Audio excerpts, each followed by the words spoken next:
nós vamos abrir a palavra de Deus em Atos dos Apóstolos, capítulo 17. Todos encontraram? Atos 17. Vamos ler a princípio até o versículo 9. E conforme a disponibilidade do nosso tempo, nós vamos continuar a leitura. Até o versículo 9, nós temos Paulo pregando na cidade de Tessalônica. Depois a gente veio pregando em Bereia e depois em Atenas, que é o conteúdo do capítulo de número 17. Então, leamos a palavra de Deus. Tendo passado por Anfípolis e Apolônia, chegaram a Tessalônica, onde havia uma sinagoga de judeus. Paulo, segundo o seu costume, foi procurá-los, e por 3 sábados arrazoou com eles acerca das Escrituras, expondo e demonstrando ter sido necessário que o Cristo padecesse e ressurgisse dentre os mortos. E este dizia: é o Cristo, Jesus, que eu vos anuncio. Alguns deles foram persuadidos e unidos a Paulo e Silas, bem como numerosa multidão de gregos piedosos e muitas distintas mulheres. Os judeus, porém, movidos de inveja, trazendo consigo alguns homens maus dentre a malandragem, ajuntando a turma, alvoroçaram a cidade. E assaltando a casa de Jason, procuravam trazê-lo para o meio do povo. Porém, não os encontrando, arrastaram Jason e alguns irmãos perante as autoridades, clamando: estes que têm transtornado o mundo chegaram também aqui, os quais Jason hospedou. Todos estes procedem contra os decretos de César, afirmando ser Jesus outro rei. Tanto a multidão como as autoridades ficaram agitadas ao ouvirem essas palavras. Contudo, soltaram Jason e os mais, após terem recebido deles a fiança estipulada. Então, versículo 9, a princípio. Nós, na semana passada, vimos Paulo, no capítulo 16, pregando em Filipos, ali a entrada da igreja no continente europeu, com algumas conversões, a saber, a conversão de Lídia, a vendedora de púrpura, que quando Paulo estava pregando o Senhor, abriu-lhes os olhos para que ela cresça no Evangelho.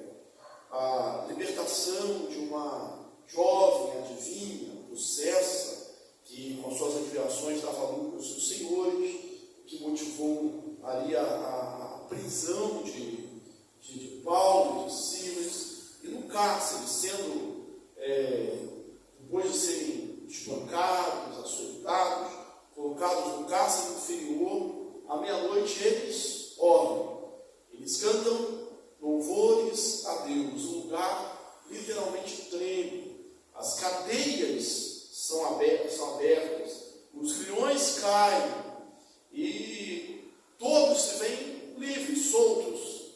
E o carcereiro quer se matar, suicidar-se, julgando que os presos tinham fugido. Paulo diz: não faça-te mal, todos nós estamos aqui. E aí o carcereiro também se converte, aquela célebre frase, né, que é a pergunta que a gente usa bastante para falar de família: o que eu devo fazer? E Paulo responde: o que eu devo fazer para ser salvo?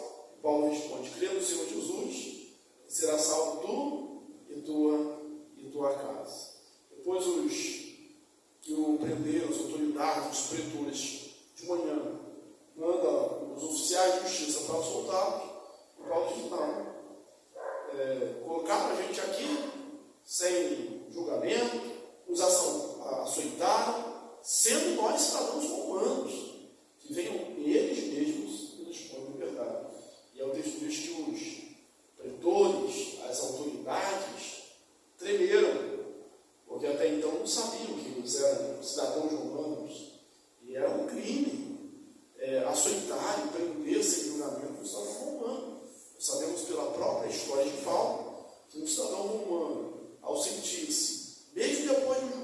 qualquer que fosse, injustiçado, ele podia apelar para César.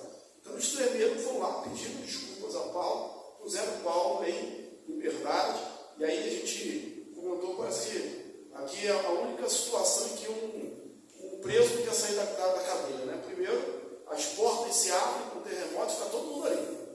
E depois, de manhã, e o carcereiro certamente foi infeliz, porque agora é um irmão em Cristo, né? Dizendo, é só bênção, só vitória. Chega, Paulo, liberaram aqui, os oficiais de justiça aqui, pode sair, vão em paz. Não sair não vem não, mesmo eles que soltar a gente. Por que Paulo faz isso, irmãos? Paulo foi um vaso escolhido, um instrumento escolhido, e a gente pode dizer que, em todo sentido, difícil de quebrar, difícil de matar. Por quê? Porque ele tinha dupla cidadania, era cidadão judeu, porém era também por direito de nascença, que parece que ainda é mais forte, né? Em outro lugar pergunto para ele, eu comprei custou muito dinheiro, e ele diz, não, eu tenho por direito de nascimento, né? Desde que eu nasci, eu sou cidadão romano, da cidade de Tarso, da Cilícia. E sempre Paulo fala isso, instruído aos pés para os judeus, né? Instruído aos pés de Gamaliel. De um lado e de outro ele era alguém também importante. E ele fala isso possivelmente também para evitar problemas futuros e ainda preservar alguns irmãos que ficaram em Filipos. Soltos, eles voltam à casa de Lídia, se despedem dos irmãos, se consolam mutuamente e partem agora para Tessalônica. Não é uma viagem simples, se a gente chega no texto de hoje, não é uma viagem simples, é uma viagem longa, cerca de 160 quilômetros. E ao chegar em Tessalônica, Paulo e Silas não descansam, eles continuam pregando o Evangelho. E embora eles agora vão para os gentios, isso já há muito tempo no livro de Atos, eles sempre começam, como de costume, no mesmo lugar. Onde? Na sinagoga. E quando não tem uma sinagoga, como foi o caso da cidade de Filipos, eles buscaram um lugar de oração, que era próximo do rio, onde havia os irmãos ali reunidos, porque não havia na cidade de Filipos, em tese, judeus suficientes para formar uma sinagoga. Tinha que ter 10 homens para formar uma sinagoga. Então, mas havia um lugar de oração, eles vão ali. Agora, aqui, há uma sinagoga, eles vão na sinagoga. O texto diz que em Tessalônica, ele arrasou, né? Ele fala, ele persuade esses judeus ali na sinagoga por 3 sábados. Ele fica ali durante 3 sábados. E muitos acreditam, muitos se juntam a Paulo e a Silas, não só judeus, mas também gentios e algumas mulheres piedosas. Ou seja, o trabalho flui, o Evangelho é pregado. O que ele prega? Cristo, né? O que foi crucificado. Esse é o Jesus que eu prego, que ressuscitou dentre os mortos. A mensagem dele era mostrar que o Cristo que foi crucificado, isso é um escândalo para os judeus, porque uma das grandes objeções do judaísmo a entender que Jesus é o Cristo era justamente a crucificação, porque para eles era maldito todo aquele que fosse pendurado no madeiro. Então era um grande escândalo. Um judeu estrito, ortodoxo, ele perguntaria assim, mas como isso é possível? O Messias morrer numa cruz, um lugar onde são crucificados os piores bandidos, os piores criminosos, símbolo de maldição, maldito, né? Aliás, maldito todo aquele que for pendurado no madeiro, fecha aspas, palavra de Deus dizer isso. E ele mostrava que esse Jesus é o Cristo. Talvez usasse passagens como Isaías 53, que falava do servo sofredor que foi moído pelas nossas transgressões, o castigo que nos traz a paz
se movem por inveja e querem impedir a obra.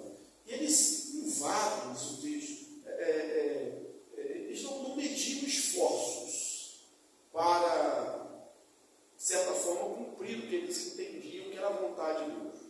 Vamos lembrar que Paulo pensava anteriormente assim também. Lembra? Ele perseguia os cristãos e julgava com isso dar culto a Deus. Louvado seja Deus, que até hoje Deus pode converter grandes perseguidores em Paulos, em pregadores do Evangelho. Só o poder de Deus pode fazer isso. Então eles não mediam esforços. Eles podiam descer ao lugar mais baixo para perseguir o Evangelho, perseguir Paulo, perseguir Cristo, como na visão lá de Atos 9, Paulo tem, quem persegue a igreja persegue Cristo, Eu sou Jesus a quem tu persegues, disse Jesus para Paulo. E aí eles alugam, eles contratam, eles subornam a malandragem, tipo assim, os bandidos, as pessoas mais vis, para acusar, para serem falsas testemunhas. Aquela frase que não se sustenta, mas que é muito repetida, talvez, alguma vez nós tenhamos falado também, os fins justificam os meios. Uma mulher francesa, Madame Saint-Vignon, que ela dizia assim, uma frase que se tornou famosa assim: liberdade. Liberdade. Quantos crimes se cometem em seu nome? Então, por um bem maior, você pode cometer os crimes que forem, justificado aqui pelo seu objetivo, pelo seu ideal, pela sua causa. Os judeus estavam fazendo isso. E aí entraram na casa de Jason, que é o judeu que hospedava os apóstolos, lembrando que eles sempre estavam na casa de alguém, lá, um dos frutos da conversão de Lídia, semana passada nós falamos isso, foi, depois de convertida, oferecer hospedagem aos missionários. Na prática judaica e cristã do primeiro século, ser anfitrião, hospedar as pessoas, a hospitalidade era um dom, uma virtude, algo que deveria ser negligenciado. Então, eles entram ali, tentando, o objetivo era arrastar Paulo e Silas.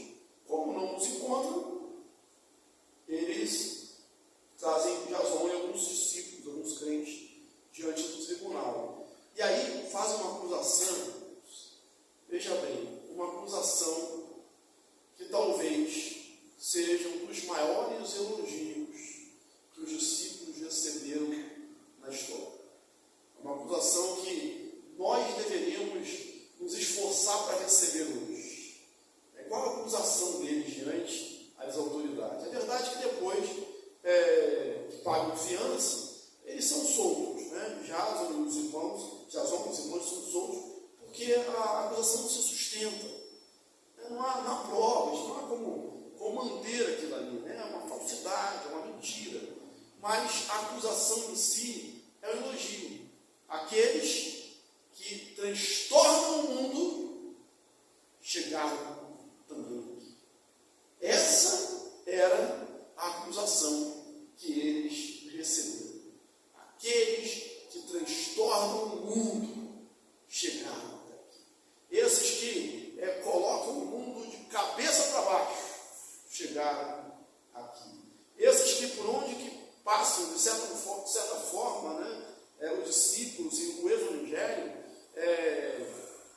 veja bem, são aguaceiros, mas se é possível falar assim, no bom sentido da palavra, Ou seja, onde chega, move as coisas, Tira a estabilidade, a paz, abala os alicerces, Aconteceu isso com os negociantes, os donos lá das vinhas, Mudou tudo, Depois isso vai acontecer em Éfeso também. O nosso negócio aqui, disse Demétrio, sofre risco, Nosso ofício. Ele reúne os sindicatos dos fabricantes de vidros, olha, a gente vai quebrar, assim, vamos falir. nossa grande deusa, está condenado a ser reduzido a nada por causa dessa pregação. Então, onde o Evangelho chega, as coisas não podem permanecer com isso. Não ficam com isso. Já pensou nessa acusação? Aqueles que transtornaram o mundo chegaram até aqui. Que bom que falasse isso, ó. Esse pessoal que mudam as coisas, transformam o mundo, abalam as estruturas, chegaram aqui. A terra treme, ou melhor, as cadeias são abertas, não é só quando a terra treme em figos, que abrem os cárceres. O mundo treme, as estruturas tremem quando a palavra de Deus é pregada no poder do Espírito Santo e vidas são libertas, olhos são abertos, a situação é mudada, é transformada. Onde o Evangelho chega, a mudança. Vamos prosseguir aqui, vamos ler a partir do versículo 11. Agora ele vai, eles pregaram a partir do versículo 10, eles pregaram em Tessalônica, guarda aí o versículo que diz que os judeus, movidos por inveja, versículo 5, os judeus, porém, movidos de inveja, trazendo alguns homens maus dentre a malandragem. Falei que era a pior espécie, ele fala só dentro da malandragem, eram maus dentro da malandragem, eram os maus entre os malandros, eram o pior dos piores, os capacitados, os graduados do mal, a gente trouxe aqui para acusar. E no texto seguinte, a gente vai ver mais uma vez que esses discípulos não dão tréguas. Os irmãos de Tessalônica, sem detença, eles promovem a partida de Paulo e Silas para Bereia. Repetidamente, eles têm dito aqui, o cristão, ele não procura o martírio. Paulo, ele sai de uma cidade, ali logo depois da sua conversão, dentro de um cesto. Sempre que há a possibilidade da perseguição e há a condição de sair, de se mudar, eles vão se mudando de cidade em cidade. Eu estou aqui, pode matar, pode prender. Não, eles não se negam a pregar o Evangelho. Mas aqui os irmãos promovem a partida de Paulo. Mais um pouco à frente, eles falam, chegar até, com toda a segurança, os irmãos que eram responsáveis por Paulo, fazem chegar até, com toda a segurança, até Atenas. Então, o crente, o cristão, não é aquele que é um caçador do martírio, um cidadão, um suicida espiritual. Não. A gente quer a preservação da vida. O que a gente não deixa de fazer é de pregar o Evangelho para preservar a vida. A gente mudar os nossos valores, mas sempre possível se evita o confronto. Vou continuar aqui a leitura.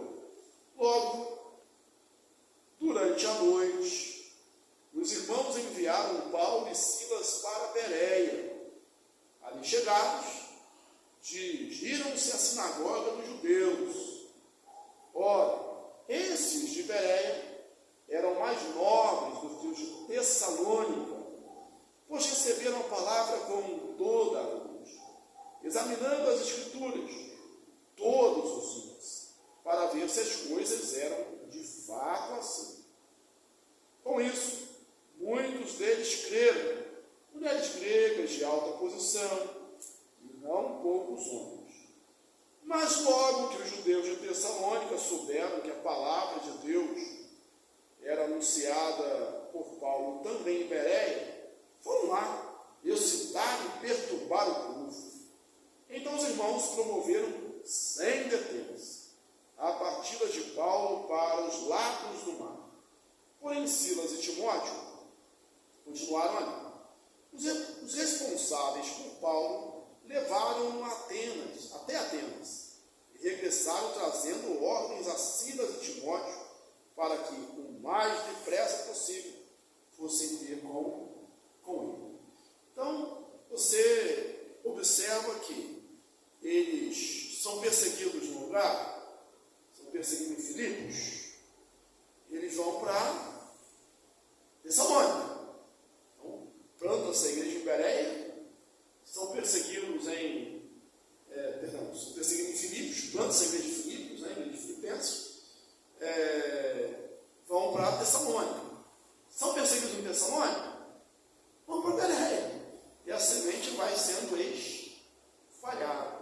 E os irmãos, Paulo, seu ministério, a gente vê isso nas suas cartas, ele sempre conta com colaboradores, ele sempre conta com gente que o auxilia. A gente não faz a obra de Deus sozinho, a gente não leva as coisas nos nossos braços, precisamos do apoio daqueles que estão perto. São os irmãos que chegam e levam. Veem que a situação, talvez eles analisem tenham analisado a situação mesmo antes de Paulo. Quer dizer, não é Paulo que diz eu tenho que sair daqui de Filipos. São os irmãos que dizem, Paulo, assim, meu linguajar agora, Paulo, a situação está ficando difícil.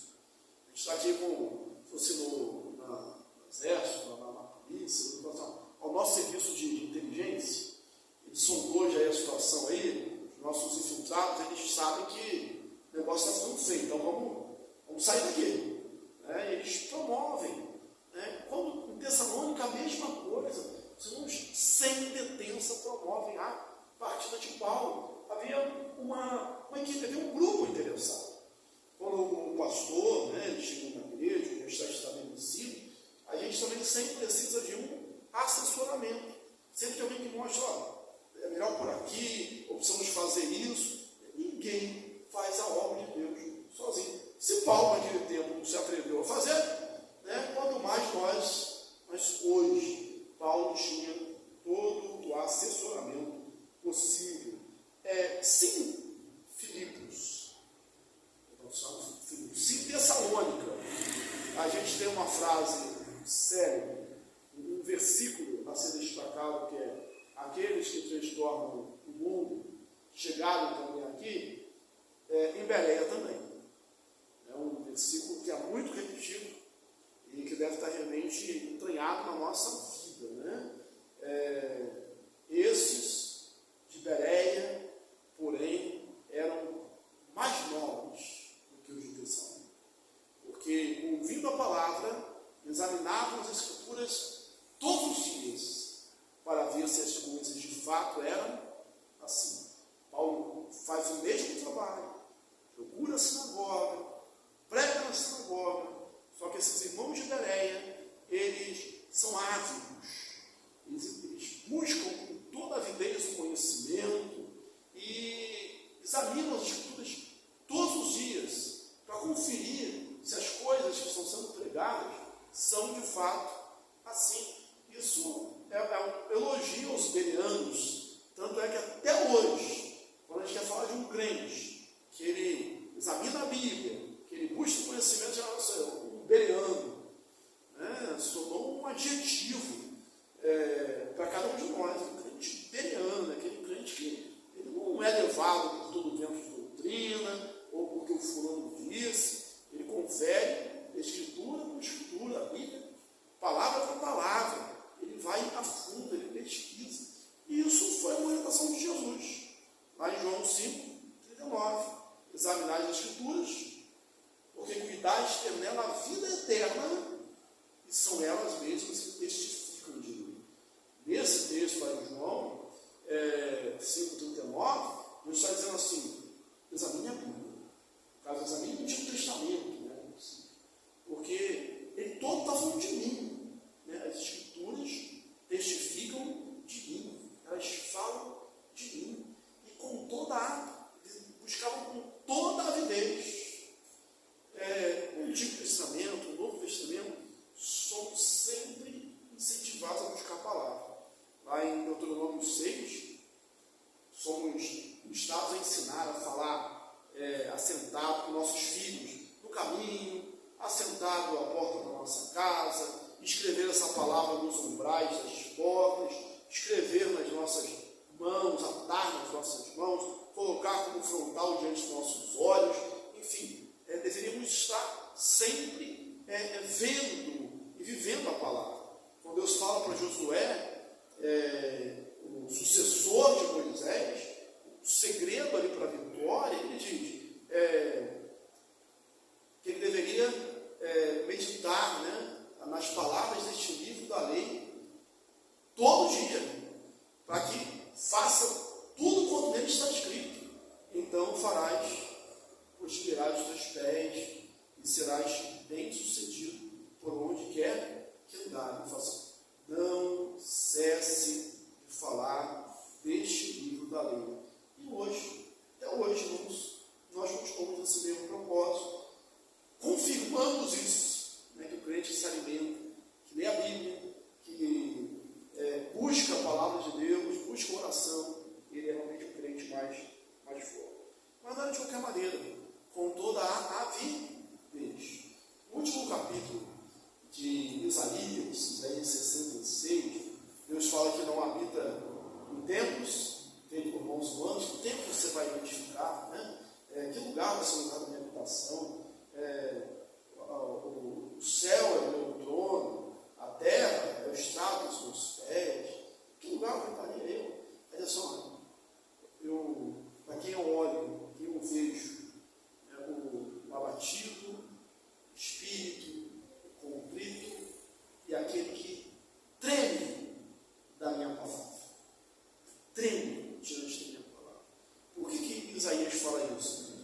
Em todo o livro de Isaías a gente vê que a palavra é pregada e o povo não quer ouvir a palavra. Então aquele que treme diante da palavra, esse é o diferencial. Lá em Lucas 24, se não falha a memória, nos viajantes que estão a caminho de Emaús, os dois discípulos, Jesus, eles se aproximam, Jesus ressurreto, eles não reconhecem a priori, mas Jesus vai caminhando com eles e vai falando das Escrituras, mostrando pelas Escrituras que Cristo devia morrer e ressuscitar. E quando Cristo se dá a conhecer e depois desaparece na frente deles, eles olham um para o outro e dizem assim: acaso não nos ardia o coração enquanto ele falava da palavra pelo caminho, nos ensinava? O coração do crente, ele precisa arder diante da palavra de Deus. Uma oração que a gente precisa fazer, né? Repetir: Senhor, repetidamente, Senhor, faz arder o meu coração diante da tua palavra. Senhor, faz um tremer diante da sua palavra. Que não seja algo vazio, simplesmente a letra fria e nova. Olha os judeus de novo. A palavra pregada, eles ouvem, muitos creem, versículo 12. Mulheres gregas de alta posição, de mulheres que tiveram um grande destaque no ministério de Jesus, com suas doações, com suas ofertas, com seu trabalho, influenciando, né, também algumas autoridades, seus maridos, e disse: não poucos homens, não. Como em outras cidades, o evangelho aqui vai de vento em polpa, como se diz, né, vai prosperando. Mas aí, olha o detalhe. Então, os judeus, movidos por inveja, mas logo que os judeus de Tessalônica souberam que a palavra de Deus era anunciada por Paulo, também em Bereia, versículo 13, foram lá recitar e perturbar o povo. Pior, né? Não diz, mas pelo jeito também conseguiram, né? Porque os irmãos, mais uma vez, sem detença, há essa expressão que literalmente, sem detença, eles promovem a partida de Paulo para os lados do mar. E os responsáveis por Paulo, parece que ele não é sozinho, né? Fazem ele chegar em segurança. Vamos ver se dá tempo de a gente ler aqui? Dá. Aí vem do versículo 16 ao versículo 34.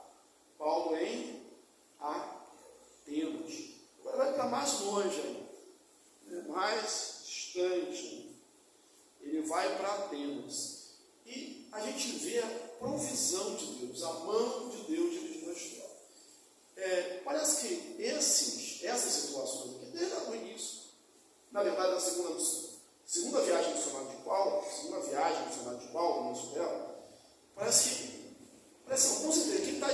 seguindo aí os rumos, é o Espírito Santo. Quando Paulo e Silas eles saem com a carta, né, a decisão do Concílio de Jerusalém, e o objetivo deles é visitar as igrejas que foram plantadas, confortar os irmãos, edificá-los na fé, dar conhecimento daquelas decisões do Concílio de Jerusalém, que os gentios convertidos não precisam se circuncidar, mas é o Espírito Santo resiste, né? O Espírito de Cristo não permite que eles vão ali em direção ali a Éfeso, e eles chegam a Macedônia, né? Paulo tem a visão, passa a Macedônia e nos ajuda. Aí chegam em Filipos, né, de Cesareia, pregam, e aí a perseguição, são presos. Aí porque são presos, a situação fica difícil, eles vão para Tessalônica. Aí em Tessalônica, Jason é preso. Os irmãos promovem a partida de Paulo para Bereia. Chegam em Bereia, os judeus que perturbavam em Bereia, perturbam agora também, viajam para perturbar os fãs, né, do apóstolo Paulo. Estou tentando lembrar aqui, que na internet, na rede social, tem aquele pessoal que é o seu seguidor, né? Mas tem o oposto também, tem aquele que está de olho só para dar o dislike, né? Para comentar errado, comentar mal, falar mal. Tem um nome, esqueci agora. Eles são fãs do mesmo jeito, né? Talvez sejam mais fiéis do que o fã, né? Mas é o oposto. Ele está ali para criticar, mas não deixa você, os judeus não aceitam Paulo. E Paulo chega agora em Atenas, tal da Grécia, né? Lugar dos filósofos, né? Dos debates, das discussões. E aí nós temos nesse texto o sermão de Paulo. Até aqui a gente só tem escrito o sermão de Pedro, né? Agora tem o sermão do apóstolo Paulo no Areópago. E mostra nesse texto que Paulo está preparado para pregar a todos os auditórios. E é um bom exemplo, um bom conselho para todos aqueles que podem, né, que devem pregar o Evangelho e pregam contextualizando. Quer dizer, cada auditório é um auditório, cada público é um público, e eles fazem ali a obra de Deus. Vamos lá? Versículo de número 16 em diante. Vou ler aqui. Enquanto Paulo os esperava em Atenas, Paulo não consegue esperar, né? O seu espírito se revoltava em face da idolatria dominante na cidade. Por isso, dissertava na sinagoga entre os judeus e os gentios piedosos, também na praça, todos os dias, entre os que se encontravam ali. E alguns filósofos, epicureus e estoicos contendiam com ele, havendo quem perguntasse: que quer dizer esse tagarela? E outros: parece pregador de estranhos deuses, pois pregava a Jesus e a ressurreição. Então, tomando-o consigo, o levaram ao Areópago, dizendo: podemos saber que nova doutrina é essa que ensinas? Pois que nos trazes aos ouvidos coisas estranhas. Queremos saber que venha a ser isso. Pois todos os de Atenas e os estrangeiros residentes de outra coisa não cuidavam. Se não ouvir as últimas novidades.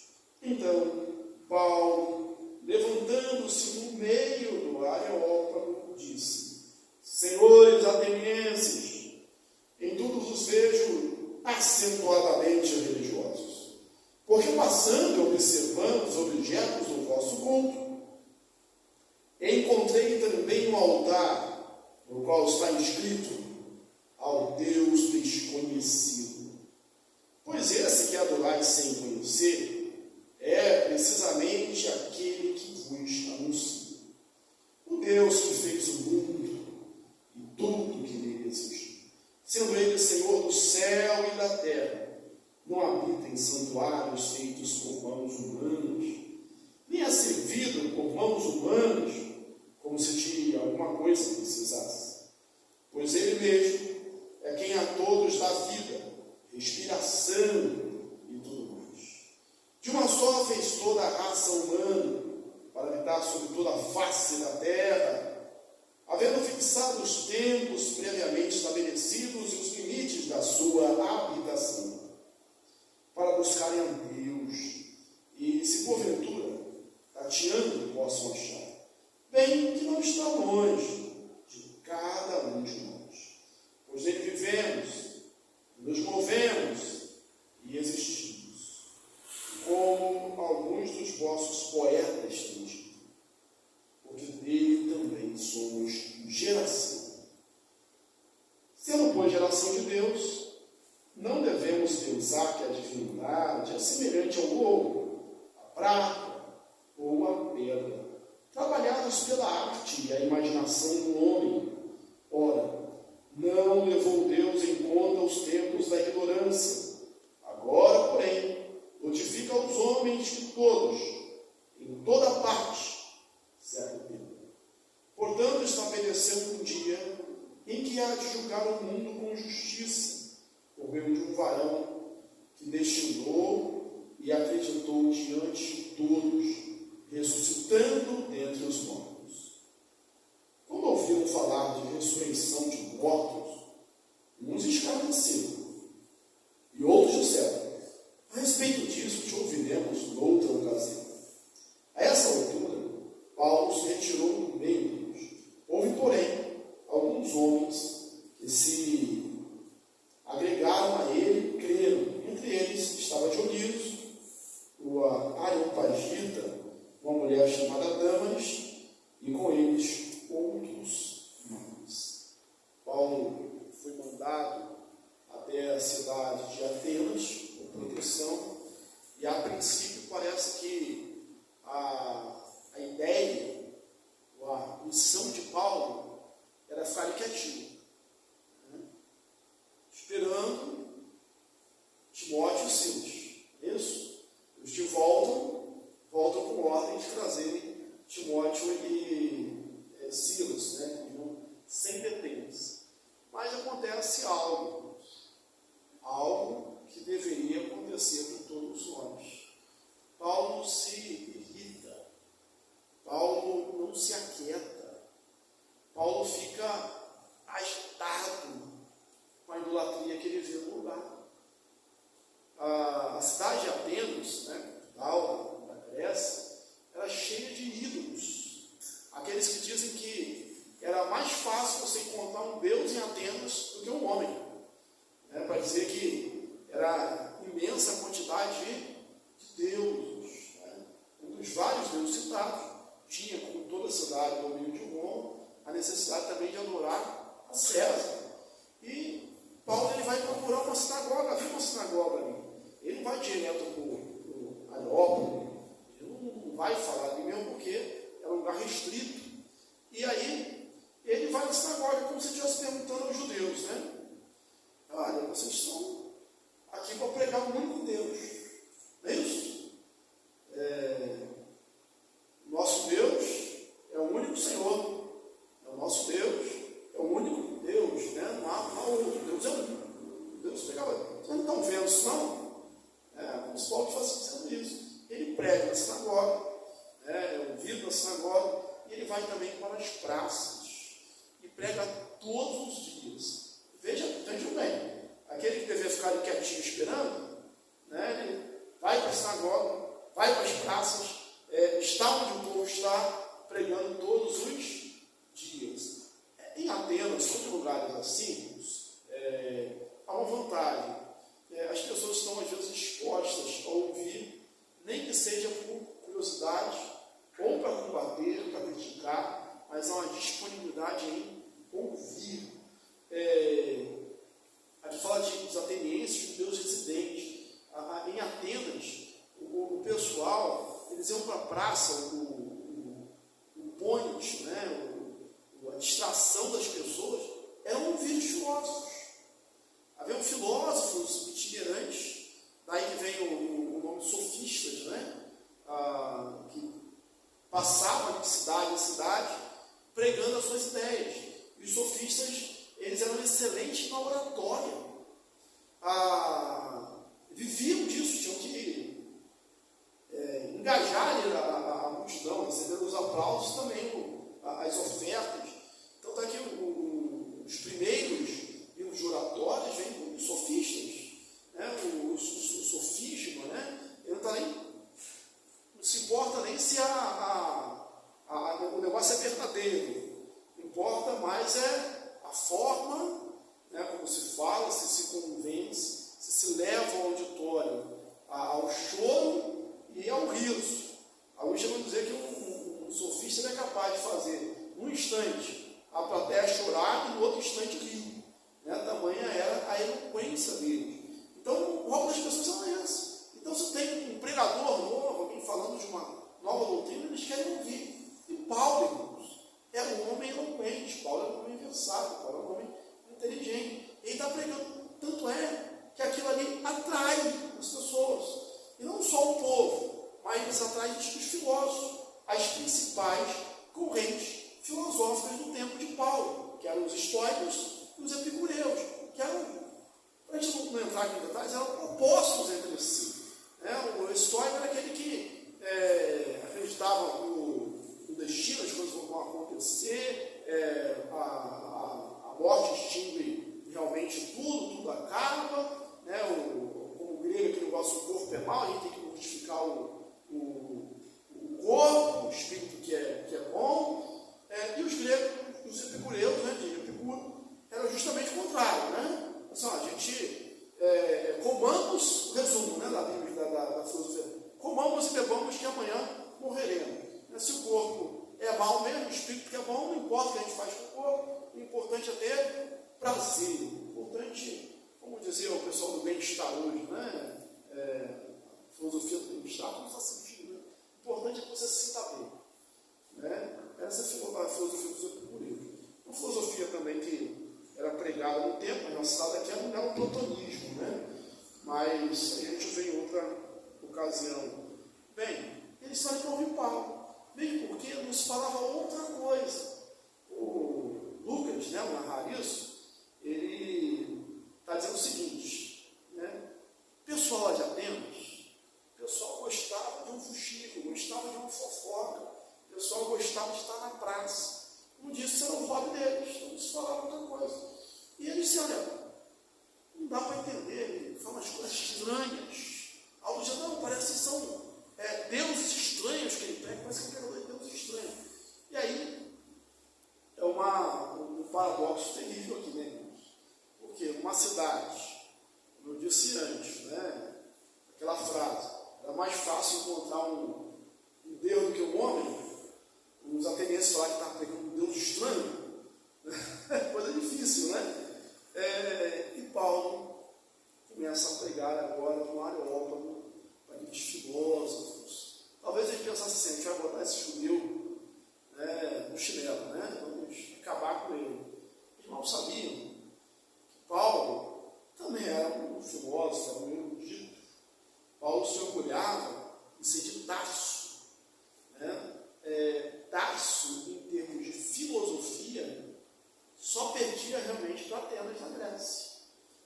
Tanto é que Paulo, em dado momento do seu ministério, ele fala assim, decidi nada saber, porque ele sabia muita coisa, né? A não ser Cristo e esse crucificado. E aí, quando eles são dispostos a ouvir Paulo na obra, olha esta contextualização da mensagem. Os membros expôs, ouve, livrando, esses grandes expoentes da palavra de Deus, que o pregador ele tem que estar com antigamente, né? Hoje tem o celular, a internet, não precisa tanto assim, né? Ele tinha que estar com a Bíblia na mão e o jornal na outra. Para quê? Para poder se contextualizar na sua mensagem. Paulo é um observador. Ele não prega fora do contexto. Ele consegue adaptar a sua mensagem. Se ele chega para falar com os judeus, ele fala da lei, ele fala de Moisés, ele fala dos pais. Existem discursos, né,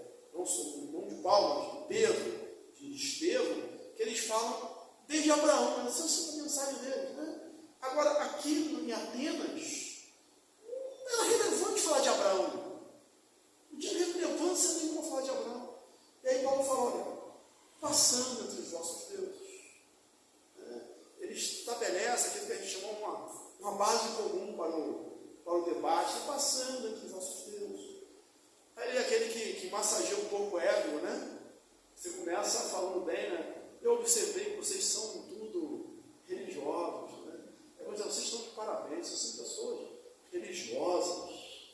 Deve ter que dizer, vocês são bons de debate, vocês gostam de ideias novas, vocês são bons ouvintes, aquela enchida ali no ego de vocês, ouvem vários deuses, e ele não critica Deus nenhum. Ele não fala mal de Dionísio, né, o Deus do vinho, né, de Deus mensageiro Hermes, ou de Zeus, aquela panteão inteiro de Deus. Ele não fala mal de Deus, ele fala assim, mas eu observei que também aqui é um altar ao Deus desconhecido. O Deus desconhecido. E esse aqui, porque os judeus, Deus dos deuses que nós estamos, não tem imagem, não tem. Inclusive, uma das acusações dos romanos contra os gregos, contra os judeus, era que eles eram ateus. Por quê? Porque não tinham uma imagem de Deus, era um Deus invisível. Esse Deus é o Deus que eu vos anuncio. Esse Deus é o Deus que eu prego. Esse é o Deus que eu estou falando. É o Deus que criou os céus e a terra. Eles falam do cosmos, né, do mundo. A filosofia ali diz o panteísmo, né, onde Deus está em todas as coisas, tudo é Deus. Não só Deus não é todas, Deus é o Deus que criou todas as coisas. Nada lhe contém. Ele é o Criador de tudo.